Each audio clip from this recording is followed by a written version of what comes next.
चारिआडे नुआ वर्षर माहौल गाँठू सहर सबुठी चलीथिला सेलिब्रेशन। किंतु बलांगीर जिला पाटणागड़ थाना आमपाली गाँव में कांदबुबाड़ी रे फाटी पड़ुथिला गाँ दांड आउ निशब्द होई पड़िथिला पूरा गाँ। कहीं गाँ को फेरीथिला दादन श्रमिक गजानन षाण्ढଙ୍କ मृतदेह।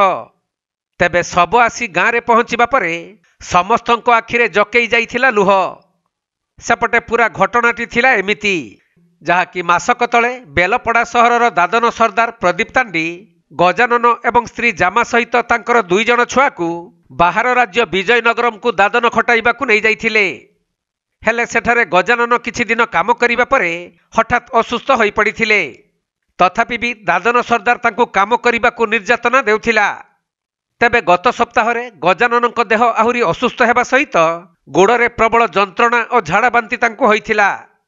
यह देखि जड़े दादन दलालଙ୍କ साथी गजानन को गाँ को पठाइथिबा बेले आसीबा बाटरे ही आखि बुझी देइथिले श्रमिक गजानन।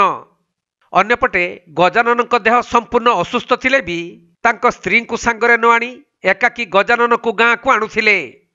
तेबे एही अघटन परे दादन सरदार प्रदीप तांडी फेरार होई जाइछि। तेणु एने मृत गजानन परिवार लोक माने पुलिस निकटरे अभियोग करने सहित न्याय दाबी करिसेंती।